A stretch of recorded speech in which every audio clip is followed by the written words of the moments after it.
everyone? Good. So, we are the Meador family. We are grateful believers in Jesus. I'm Cindy. I'm a grateful believer in Jesus, and I'm excited about tonight. I'm Reggie. I'm a little, welcome to the Reggie Roast. Time. Our family panel discussion. It's entitled "Hello from the Sober Side," and it's. I hope to help someone see that there is another side, and that it does get better, and we do recover, and our families recover with us, and it's not easy. I struggle every day. They struggle every day, but we have a plan, and we have a process, and we have our recovery, and thank you for having us. I have to go first because I'm the oldest, apparently. I'm Kaylee. I'm their kid. And I'm a wife and a mother, and that's me. I don't know. Second oldest. I'm Ashley, or number 2, as Nana calls me. And I'm none of those things, but I am Dad's daughter, so. I'm the youngest. I'm Carly. I'm a grateful believer in Jesus. I struggle with anxiety, depression, my dad, my mom, my sister. No, All of us struggle with that. That's the one we bring to recovery, can you tell? So we do want to really make sure that everybody understands that we do not have everything figured out. Like, our life is not perfect. We try really hard, and like Reggie's shirt says, this was our Recovery Sunday shirts this year. We want to recover loudly because we don't want anyone else to die quietly. We want to make sure that everybody understands, everybody in this room, everybody that normally comes, everybody that's watching online tonight, that you understand that it is a process, and it is not something that is quick. It's not something that you can be like, oh, great, well, that's over, and just move on from, at least not what we went through. That's not something that we can just let go away. That was part of what kept him in addiction so long, because anybody who knows me knows that I have ADHD. So I would be like, hey, I need to ask you a question. And he'd be like, well, what is it? And I'm like, I don't remember. What was it? And then he would be like, nothing. And then we would move on, and that went on for a long time. And so don't do that. It is not a good thing. Okay, so I posted on Facebook the other day and asked for people to give us questions. So we have a list of questions that we're all going to try to answer. Not everybody will answer, and like we talked about, if y'all don't want to answer, just say nothing, and we'll move on, or we'll figure something out. I'm sure. Oh. That's our cat, Crippy. This is our fireplace in our living room. Don't look closely. You'll be able to see the dirt on our floors. So right here is a good example of where a lot of the struggles happen. It's where we talk. It's where we hang out. It's where it's also where we recover. It's our church at home. So that's why it's up there. Additionally, that was not ours when he was in addiction. So when the enemy tells you that you're going to lose everything and that you'll never have anything good if you go to a recovery ministry, or you don't have a job, or have to spend some time away or whatever, that's not true. We were in the depths, I guess, of addiction for about 4.5 years, I think, and we let it go on way too long because we thought, we would lose everything, and what if we lost our kids, and what if we didn't get to see them, and all this stuff. And the year after Reggie got out of a ministry, we built a house. I paid off his truck while he was in the ministry, and so he got out, he had a truck. All the things that the enemy told us we would lose, we didn't. Not only did we not lose, but we got more. So there's that. Okay, so question number 1 from Facebook. What is something that you have learned as a family member of an addict?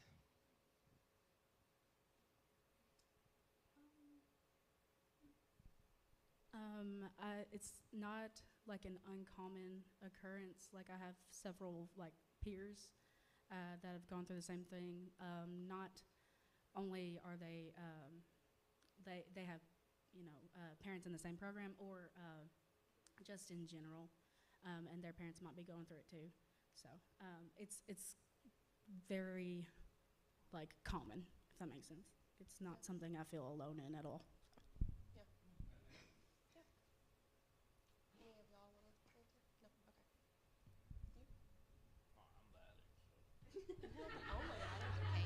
He's not the only addict. Like, he has brothers in recovery also. And I was talking to Carly about that. I was like, I don't feel like I learned too much because I've always known addiction. Because not all of my uncles, but a good portion of our family has addiction issues. So it's not something I was surprised by. Yeah. What is something that you're thankful for? Cindy. No, that's not even a joke, Amen. Can I get an amen? No, because without her, there wouldn't be Reggie.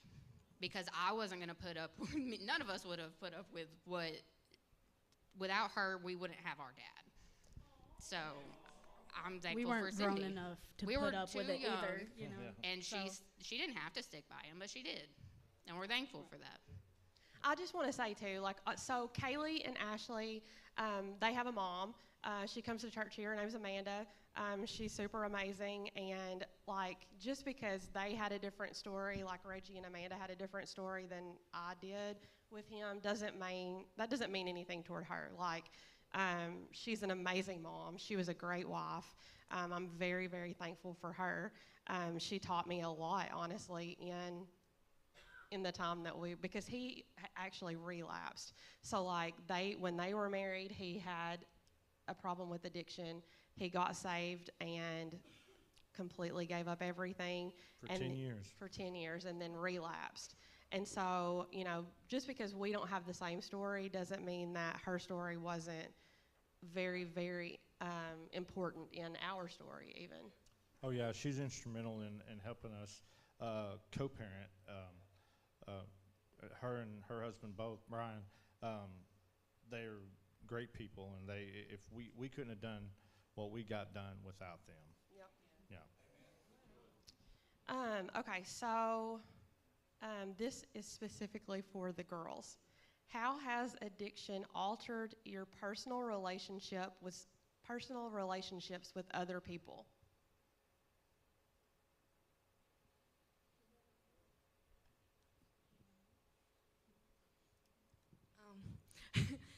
I'd say it's harder to trust people immediately, and it's harder for me to be in relationships or have friendships without doubting that they're going to do something or that they're going to lie to me. I wouldn't necessarily say that's my issue. I think my friends, I tend to gravitate towards people whose fathers or mothers have done the same. Like, a lot of my best friends come from places of they were children in the same situation as me. Like, my best friend Jackie or Hannah, they all had the exact same situations as me, worse than me in a lot of cases. Yeah, I also my like now husband also went through a very similar childhood, in the like fatherhood, like how his father acted and everything. We also knew each other for a long time. We didn't just relate on that, but yeah. So yeah, just I gravitate towards people that like have that same kind of background, if that makes sense. So. I think that's super normal. Like, even, I work with a bunch of guys that come from a background like that, and it's so funny because people will say, like, do you feel safe there? And I'm like, that's the safest I've ever felt. Like, those people aren't afraid to go to jail. They will tear you up if you do that something to me.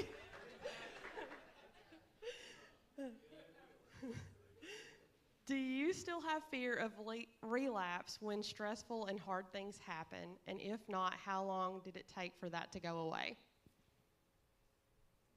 I because of my 10-year span and then a relapse, I'm never going to count out relapse. I'm always going to be on my guard for it and be aware of it and set boundaries in place that keep me from being in places or around people that will cause me to even think about it. And that's, for me, that's key. Relapse is real, and I'm not going to sit here and say that I'm not going to relapse. I don't want to, and I'm going to do everything in my power to make sure that I don't.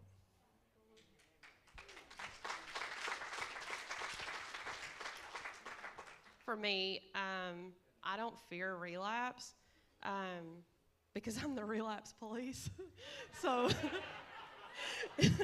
anytime there's anything that I think maybe is like a red flag, I'm not a red flags make hearts anymore kind of person. Like those, like it may just be like a flashing light, and I'm like, red flag.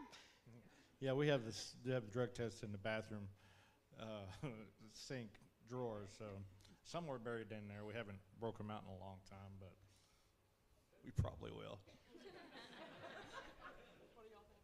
I mean, yeah, I'm always, like, it's not that I don't trust you, it's that I always have that fear, because, like, when you go through drastic things, you bottle it in, and you don't express it to a lot of us, but so I'm always afraid you're going to take it and run with it to somewhere you shouldn't.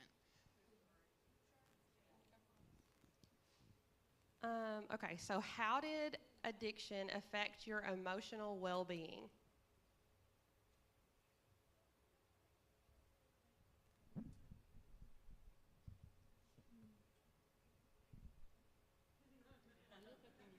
I think for me, I got more emotionally well, probably. Like, things that I before would have just been like, whatever. Now, like, I have people that I can go talk to. And things that before, like, I might would sweep under the rug or allow, now I ask questions about. I think if you're shameful or you isolate, that's a toxic behavior, and it's one that I did a lot. I would lock myself in a shop and wouldn't let nobody in, and I would stay away from everybody because I looked horrible, I felt horrible, and I was full of guilt and shame. And it just got worse and worse and worse. So once I broke free from that and got into recovery, there's just so much freedom and just a weight lifted by not isolating, not having to isolate, not feeling as guilty or as shameful as I did. And that weight just got lighter and lighter. And I figure not only is it emotionally healthy, it's physically healthy. Because when you're stressed out and depressed and isolating, and shame and guilt are weighing you down, it can't be good for your heart or your blood flow or anything. So I think it's good all the way around, physically and emotionally. And did you know that if you kick in just the right place, it's really easy to kick a door in? I know. Okay. What emotions were most common in your home during the height of addiction? Anger. Anger and fear. That was me, sorry. And us. Yeah. Just fighting constantly. I was like a teenage, early adult, and during this, like the height of it. So I want to say, like, there was a lot of anger, but there was also a lot of like I got to like be a little more free as a teenager because of that. So it was like a weird trust thing between us that developed. But there was also like I noticed things were different with you, and so like there would be some worry and some fear of what was really going on and like what that trust was like bred from, and I didn't quite know at the time. But I mean, I gathered, eventually, and before it all came out. But yeah, it was a very angry household. There's a lot of doubt and just it was gloomy, if that makes sense. So. What coping mechanisms did you develop? Ashley? I don't really know. I don't feel like I coped very well. What did you say in our group text? What was our group? What did I say? Oh, I have a really dark sense of humor. We all do. We're really holding back. I was really nervous I'm going to say something that I shouldn't up here. But I think I'm funny. I think you're hilarious. Dad doesn't always appreciate it because he's the target, but that's his fault.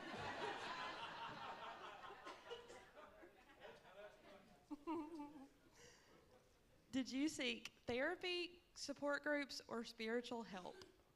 I went to jail. It's I didn't wonderful. get him You should out. try it. You mean yell? I think I'm the only one of us three that has not had any therapy or anything, so I probably shows. should have. I'm just kidding. Oh, it does show. I'm aware. I'm just kidding. I've been in and out of therapy from adolescence, so I don't remember. If I did, probably at some point. Yeah, but I also have like a whole other my own world. She has aside her from, own problems. Yeah. Oh yeah. So and some of it has nothing to do with his addiction, so it's okay. But yeah, so therapy. Yes, I've done it. I just don't know at what point. And Carly is currently in it. Yeah. And we all should be probably. So. Everybody should, actually. And then, of course, like Reggie and I started, so when he went into the ministry, like rehab ministry, yes, he went to Shepherd's Fold, and immediately, like literally the next day, I think, was the first CR that we attended. We went to Southside first, and then his ministry was in Cardwell, and so we went to a lot of Paragould CRs, and then finally they started coming here, so we got to come here, and I was the girl that went to CR 3 to 4 times a week and never got a chip. I finally got a blue chip here one night, and I'm pretty sure that, I think that they probably thought, that poor girl, like, she just can't make it 30 days because I just didn't get any more chips. And then one day, probably 2 years in, I got a 30-day chip because I thought I was supposed to. And then that is not, it's not a motivating thing for me, like getting the chips. Reggie has a board just like that one that I made, and his chips are on there. And then he has another one because now we're almost at 9 years. So he has one that says, I trust the story because I know the author, and it has all of his year chips glued to it. So that's important for us. Several blue chips hanging on that board as well. It looks kind of like that with the blue chips. But yeah. Yeah. So, church, Celebrate Recovery, Recovery at the Rock, and therapy has been our thing for us. What changes have you noticed since recovery began?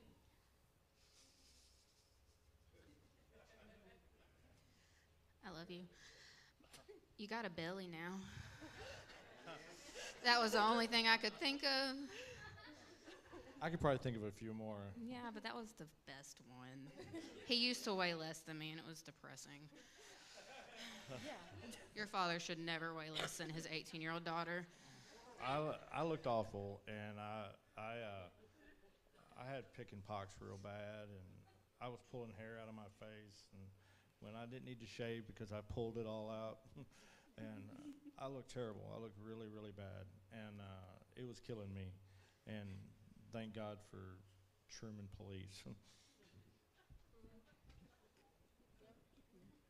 I mean, you're a lot nicer now too. Wow. Yeah, I think you've like chilled out. Yeah. You some- used to have I mean, a I lot also of don't anger like. with everything. I can attest to that because when I was in my addiction, and even before that, I would get angry and yell for no reason or for very small reason. I would hit my dogs. When they were bad, I would spank them. And I've had dogs now. I got 5 dogs and that one cat, and none of them, except for one, has ever had a whooping by me. And I've learned in recovery that a gentle, kind approach gets a lot more done. I can chase my dogs 1.5 miles away, and I get out of the truck, I got a choice to make. I'm either going to blow up and beat the tar out of them, or I'm going to love them into my truck. And it's a whole lot easier to get them if you're nice to them. So, anyway. Yeah. So the dog that has gotten a spanking from him is the one that was his emotional support dog during addiction. So he would take off in a cornfield, and Brownie would go with him. And sometimes he slept there, and he would sleep with him. You were mean to him. What boundaries or support systems have you put into place during recovery?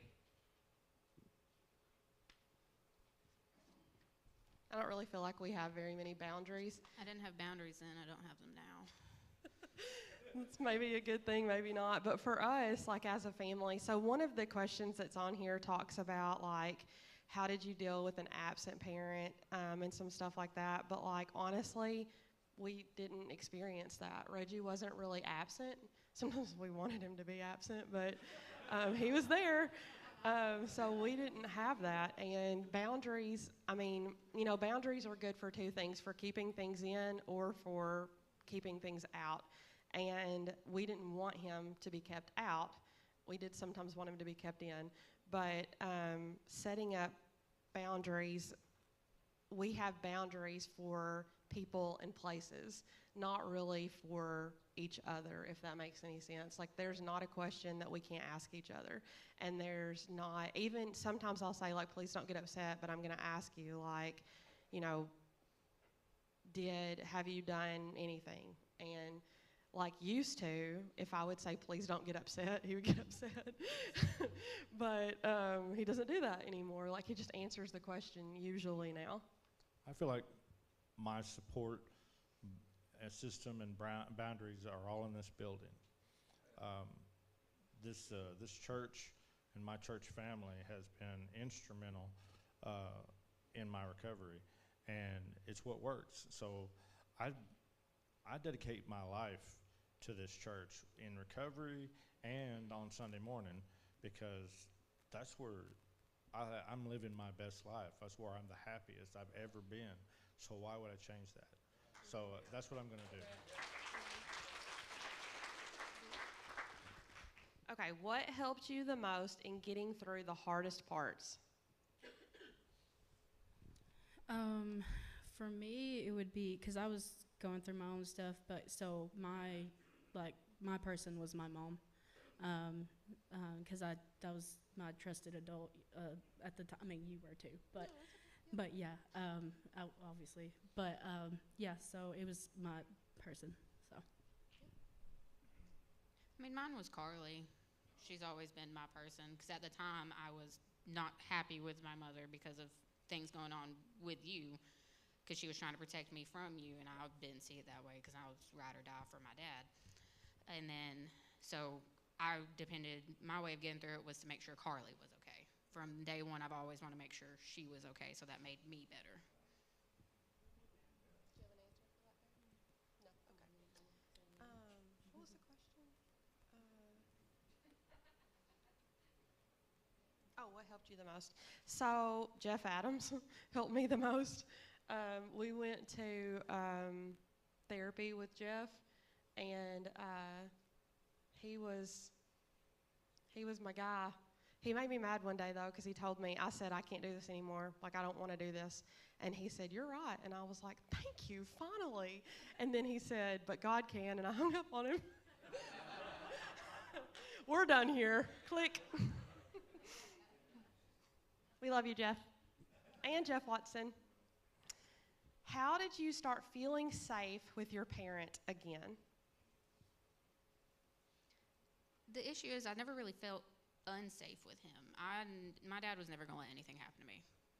Without a doubt, he was going to make sure I was okay. Now, was I put in some sketchy situations here and there? Yes. But nothing was going to happen to me. I've never felt unsafe with my dad. I was stupid, but I love my children. And I'm He not gonna did let our nothing happen. 8-year-old drive his truck once, though, and she hit a sign. We all drove his truck at 8 years old. That's true. I don't remember driving your truck, so, but You were a passenger while I was driving. yeah. Oh my goodness. Okay, so what do you think is the thing or the key to moving forward in a family or a relationship after addiction or in recovery? What was the first part? What's the key to moving forward? Just like communication, and like trying to develop like connection again, you know, because you might feel like there's like time lost, but there's not, like there's still time. So yeah, communication, just completely honest, where, you know, you feel safe. But yeah, that's how I feel like we communicate more than we ever have. So. These are my best friends, period.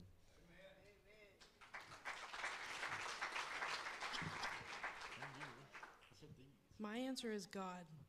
I feel like from the beginning, when it began, recovery was where it started, and God was at the center of it all. And prayers went up, and this is where we are now. So I think it's God, for sure. I'm with that. Moving forward, I feel like prayer and praying together, which we need to do more, and staying connected. I mean, it was definitely God for me, just because I didn't really, moving forward, I didn't depend on all of each other. I just kind of dealt with it myself, which is something I shouldn't do, but I do. But I tend to turn to God when I need any of advice when it came to situations with you. I wasn't going to reach out to you about it, so I just dealt with it and I prayed about it. Okay, so 4 people that, not 4 like the number, but 4 people, F-O-R, people, sorry, that are concerned that your children might not love you again or trust you again or want to be around you. Who is your favorite person? I know I'm supposed to Carly first, then Dad. Carly? It's Ashley and then my dad. It is our dad, but we're all a product of our dad. So he's our favorite person. He's been my best friend. I fought with my mom over him multiple times. He's my person. I never didn't love him through his addiction. Now, other kids may have a different story than what we had, but I never didn't love my dad. Yeah, Carly's my dude. Yeah. She had a front row seat, and she felt responsible, and I felt shame because of that. But she's my dude at home. She keeps me grounded, and I think about that when one that hasn't graduated yet, when life throws stuff at me, and I might want to do something wrong, but I don't. And there's 3 very good reasons why.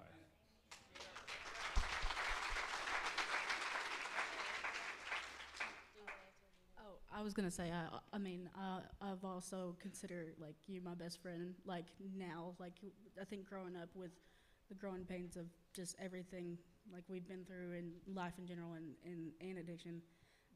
But yeah, it wasn't. We've always had a connection because of who we are as people and because I'm your daughter. But I can now say, like after everything, you know, my person was my mom, but you were also a person for me as well because. I got to a place where I could trust you. I think anytime it was out of hurt or from things you had done that I felt any other way at all, but I learned that you were battling things on your own, like within, you know. So and that's what I also have to do. So now I can kind of like see you for that as well. Like, just we were all doing what we thought we needed to do to survive, kind of thing, and probably not the right way. But I can like relate and everything now to you. So yeah. Yeah, that's good stuff. You wanna close? Me? Okay. Well, we hope that you guys have enjoyed listening to our family for a little bit. Aw. Well, it wasn't as bad as I thought it was going to be. And if we can do it, 100% you can too. Thanks for letting us share.